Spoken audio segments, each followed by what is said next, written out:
Dans Magui, l'une des premières villes qu'on voit est la ville de Balbad, la ville natale d'Ali Baba, Fallujah, héros de l'œuvre. Mais est-ce que vous saviez qu'elle était inspirée d'une véritable ville? Ceux qui ont plus de 3 de QI, contrairement à moi, auront deviné que Balbad ressemblait à Bagdad, donc que l'histoire de Balbad se situait en Irak. De façon imagée, hein, et c'est pas vraiment l'Irak qui est dépeint dans Magui. Et c'est l'Irak d'un autre temps. Mais il ne s'agit pas là de n'importe quelle période dont Shinobu Otaka s'est inspiré. C'est une période très peu connue dans les cours d'histoire du collège et lycée de France, l'ère abbasside. Malheureusement, n'ayant pas un doctorat en histoire des arts et en histoire en général, vous allez devoir vous contenter de mes maigres connaissances que j'ai grappillées lors de mes recherches. Et n'oubliez pas de vous abonner aussi ici, hein. On travaille, et tout travail mérite salaire, hein. Bagdad, avant qu'elle soit synonyme de ville bordélique en proie à une guerre constante causée par les Américains dans l'imaginaire collectif, est une des plus grandes villes ayant jamais existé au monde. Sous l'ère du califat islamique durant la période des Abbassides en 750 après Jésus-Christ, elle est l'un des plus grands carrefours culturels, scientifiques et commerciaux du monde, en connexion avec l'Inde, l'Arabie et l'Afrique. Les Abbassides sont une dynastie islamique. La troisième a succédé au prophète de l'islam Muhammad, descendant de son nom Abbas ibn Abd al-Muttalib. Donc vous comprenez le nom. Contrairement à l'image que nous est présentée Balbad, Bagdad paraît beaucoup plus riche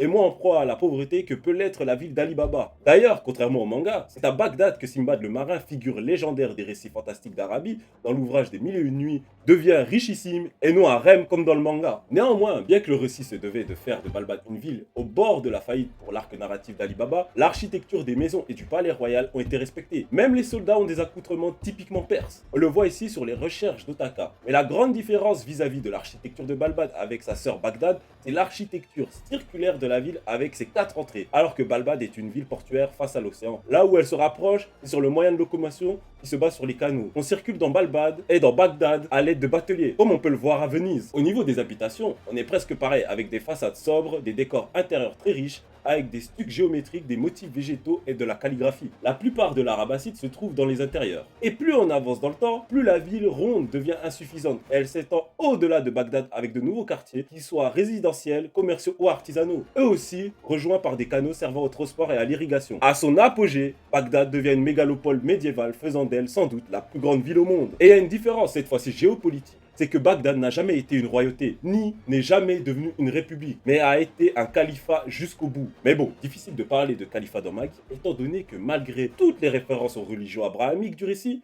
l'islam n'y est jamais né. Rachid Fallujah, père d'Ali Baba Fallujah, tire son nom d'Harun al-Rachid, l'un des dirigeants du califat abbasside, qui fit croître Bagdad jusqu'à son apogée. Mais, comme dans l'histoire de Magui, après la mort d'Harun al-Rachid, Bagdad déclina. Les descendants d'al-Rachid ne règnent plus sur Bagdad, maintenant là, plus qu'un rôle religieux avant que la ville soit conquise par les Mongols en 1258. Et avec la destruction de l'une des plus grandes bibliothèques au monde, et la disparition d'un savoir humain inestimable.